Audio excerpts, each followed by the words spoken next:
মুভির শুরুতেই দেখা যায় যে ন্যারেটার অতীতের ঘটনাটি বলছে।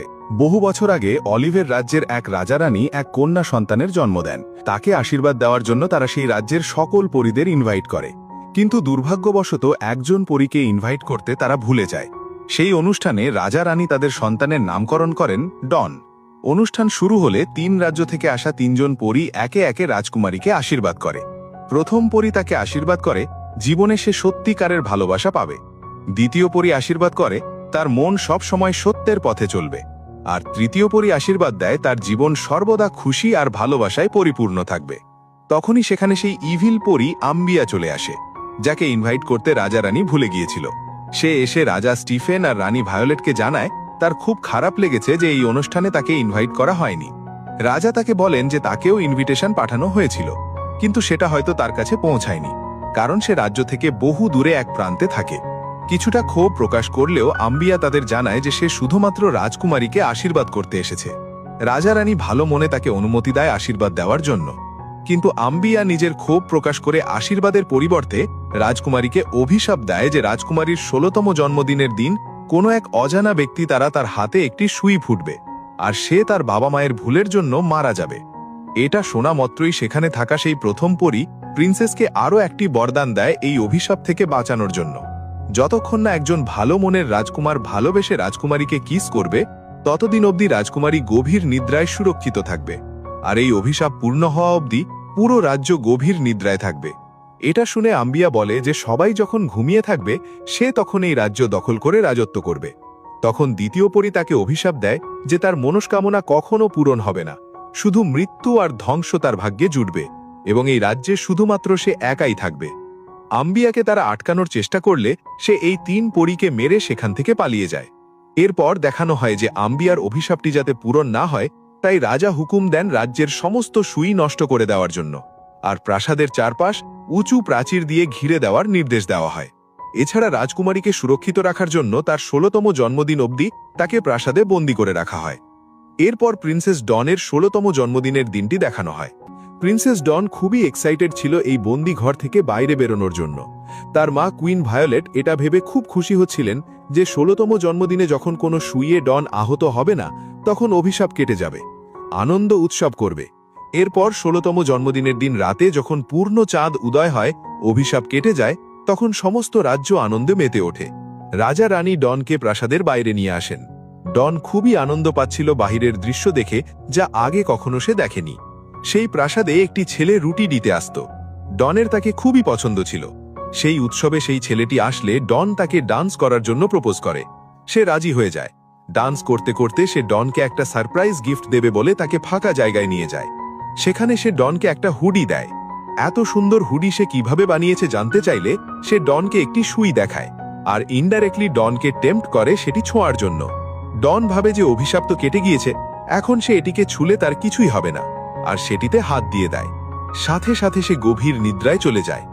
আসলে নিজের অভিশাপ পূর্ণ করতে আম্বিয়া ছেলেদের ছদ্মবেশে সেখানে এসেছিল, এবং আম্বিয়া টানতে টানতে ডনকে প্রাসাদে নিয়ে যায়। আর ধীরে ধীরে সমস্ত রাজ্য গভীর নিদ্রায় চলে যায়, এবং আম্বিয়া পুরো রাজ্য দখল করে। এইভাবে অভিশাপ আর আশীর্বাদ দুটোই পূর্ণতা পায়, আর আম্বিয়া একা থেকে যায় সেই ঘুমন্তা রাজ্যে রাজ করার জন্য। এরপর 100 বছর পরের সময় দেখানো হয় কিংডম অফ লিপসকর্নের প্রিন্স জেমস বলছে যে তার বাবা অর্থাৎ কিং কখনো তার রাজ্য প্রিন্সকে দেবেন না, যতক্ষণ না সে বিয়ে করে একটি পুত্র সন্তান জন্ম দেয়। প্রিন্স জেমস খুবই নির্দয় আর স্বার্থপর ছিল। জেমসের পাওয়া শাস্তি সেই রাজ্যে থাকা একটি গরিব ছেলে ব্যারোকে ভোগ করতে হতো প্রতিদিন চাবুকের মার খেয়ে। পরের দিন সকালে ব্যারো পাখির বাসা থেকে ডিম আনতে গিয়ে সে দেখে সেই বাসায় অনেকগুলো কাগজের টুকরো ধাঁধার মতো কিছু লেখা আছে। সে সেই সব টুকরোগুলোকে একসঙ্গে জুড়ে দেখে। সেখানে একটি ম্যাপও দেওয়া আছে। টিউটার এসে ব্যারোকে জিজ্ঞাসা করে সে এত সকালে সেখানে কি করছে। তখন ব্যারো সেই কাগজটি তাকে দেখায়। কাগজটি দেখে টিউটার তাকে বলে এটি নিশ্চয়ই স্লিপিং বিউটির লেখা। তখন ব্যারো স্লিপিং বিউটির ব্যাপারে জিজ্ঞাসা করায় টিউটার তাকে স্লিপিং বিউটির সম্পূর্ণ গল্পটি বলে দেয়। ব্যারো জানতে চায় যে প্রিন্সের ঘুম কিভাবে ভাঙবে। তখন টিউটার তাকে বলে ওই রাজ্যের সবাই গভীর নিদ্রায় চলে গেছে প্রিন্সের সাথে। আজ অবধি কেউ সেখানে গিয়ে ফিরে আসেনি।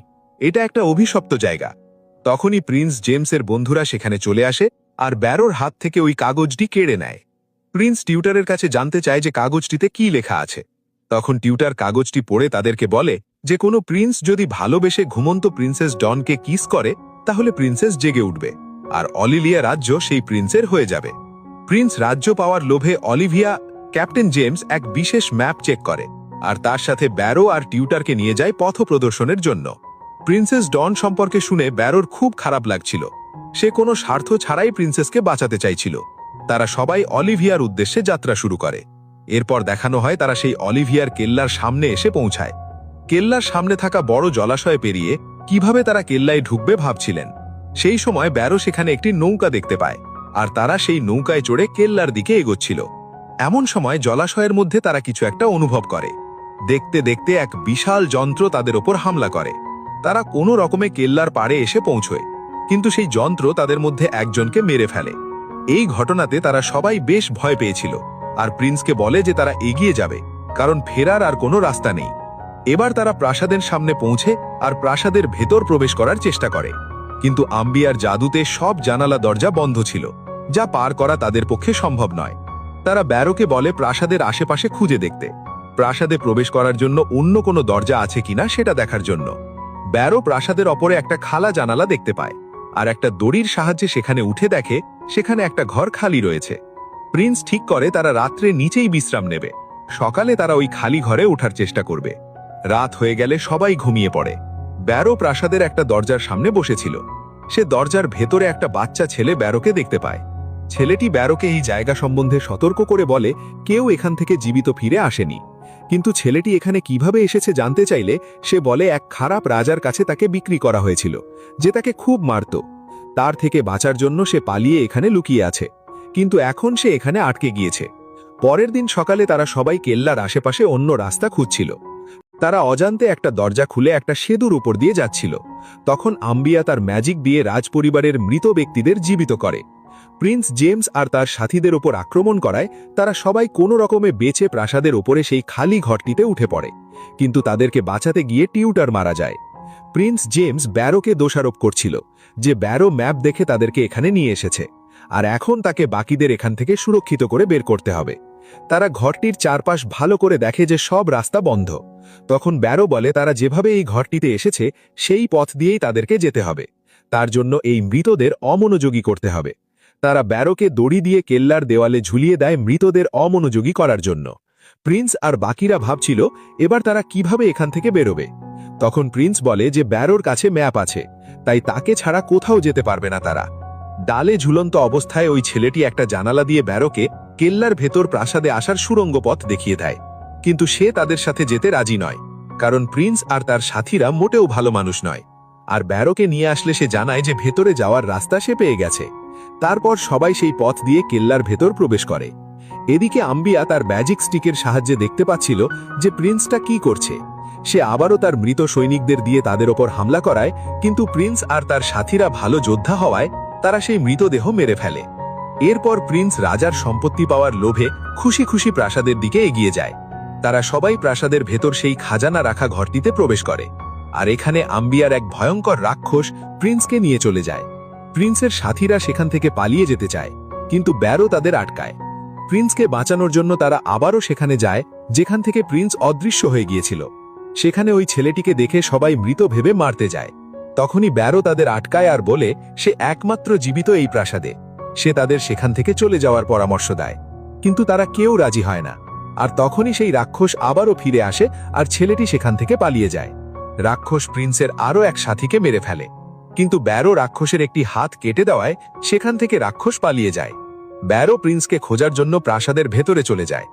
অপরদিকে দেখা যায় আম্বিয়া প্রিন্সকে বেঁধে রেখে তাকে ভয় দেখিয়ে বলে সে যদি লিপসকর্ন রাজার কাছে তার ছেলের মাথা কাটা পাঠায় তাহলে কেমন হবে, কারণ জেমসের পূর্বপুরুষরা আম্বিয়ার পরিবারকে হত্যা করেছিল।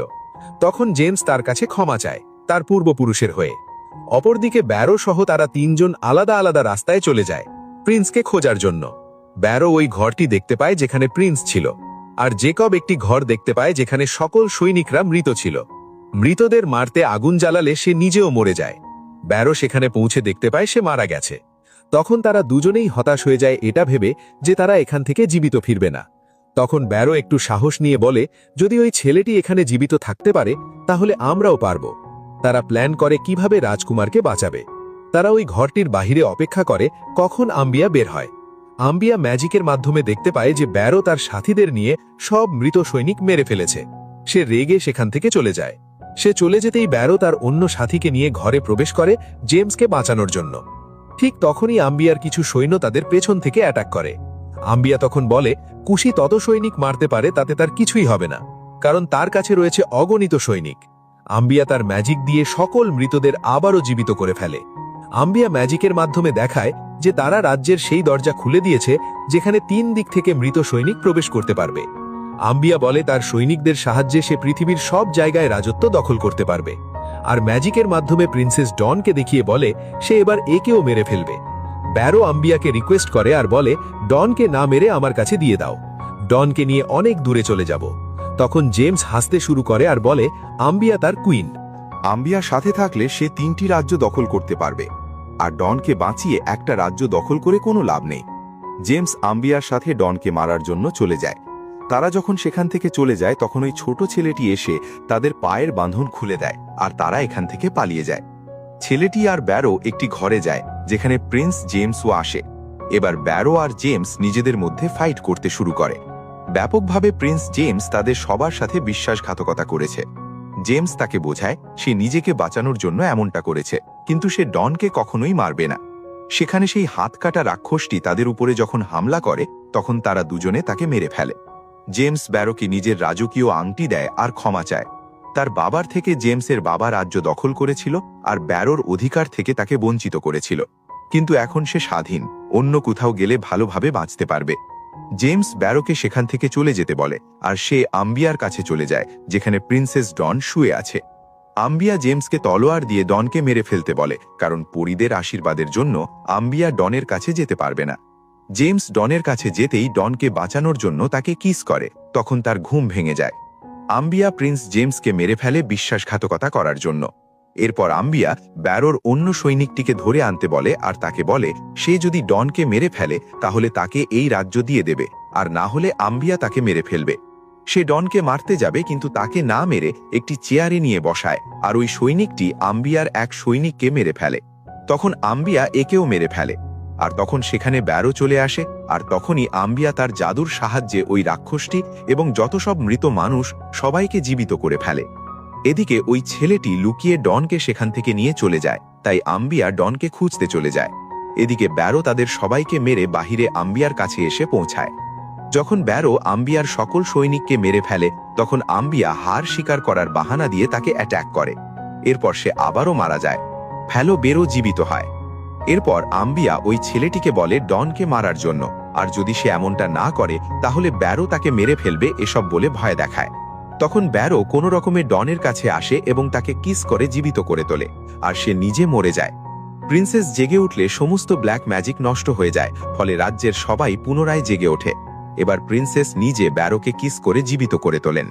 এরপর আম্বিয়া প্রিন্সেসকে মারতে আসলে ব্যারো তাকে আটকায় আর মেরে ফেলে, আর তাদের নতুন জীবনের সূচনা হয়। এরপর দেখানো হয় প্রিন্সেস ডন আর ব্যারোর একটা কন্যা সন্তান হয়। এখানে আশীর্বাদ করার জন্য আগের মতোই অনুষ্ঠান হয়, আর এখানে বাচ্চা পরীর মেয়েরা আসে আশীর্বাদ দেওয়ার জন্য।